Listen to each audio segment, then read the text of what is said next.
Hi there, I'm Rachel Marie of Sleepy Santosha. I am a yoga instructor and chronic illness warrior, and if you're new here, I hope that you'll subscribe to my channel so that you don't miss any of my weekly videos.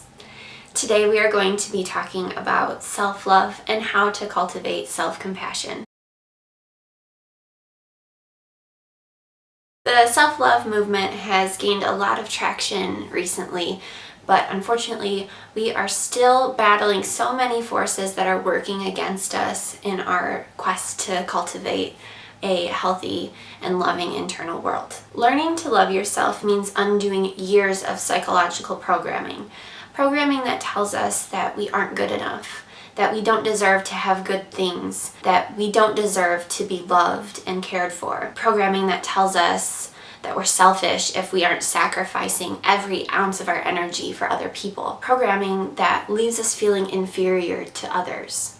These are all lies designed by a consumerist patriarchal culture that wants to keep us feeling like we have to look outside of ourselves for fulfillment. So how can we break this cycle?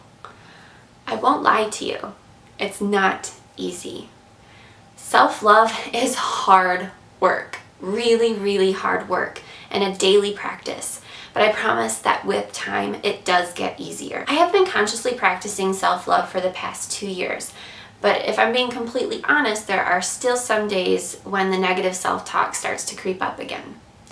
But because I have committed myself to this daily practice of self-love, that negative voice has gotten much quieter than it used to be, and my kind inner voice has gotten much stronger. I know that the concept of self-love can seem like a bunch of trite, self-help woo-woo garbage, but I am telling you that the moment I started to cultivate self-love was the moment that my physical, mental, and spiritual health started to improve. If you are ready to begin this incredible journey, here are 3 ways to start loving yourself today. Number 1, take care of your physical body.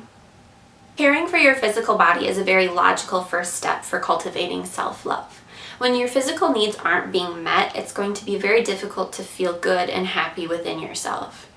Your physical needs can vary from day to day and even moment to moment, but typically this is going to mean nourishing your body with whole plant foods, drinking enough water, practicing good sleep hygiene, and making sure you get enough but not too much exercise. Some other things that I like to do to make myself feel good are taking hot baths, giving myself an essential oil massage, stretching, taking full, deep breaths, snuggling with my husband and our kitties, and the list could go on.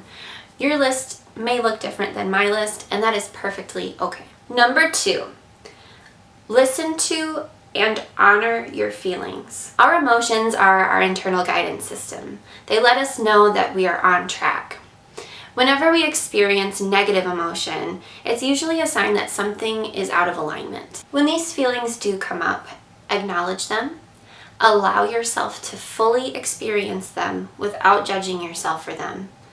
And then decide how you can best honor these feelings so that you can live an authentic life. This means saying no when you want to say no, saying yes when you want to say yes, creating healthy boundaries, and protecting your energy. Number 3, visualize yourself as a child.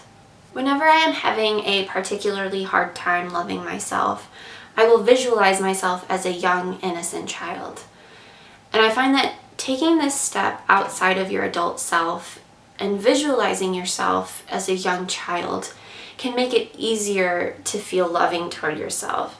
It can make it easier to give yourself the love and the care that maybe you didn't get as a child. If this is difficult, try pulling out an old photo album and looking at a photo of yourself as a young child. Aw, you are adorable!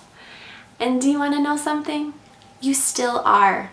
You are just as worthy of love now as you were then. Don't be afraid to give yourself this beautiful gift of love and acceptance.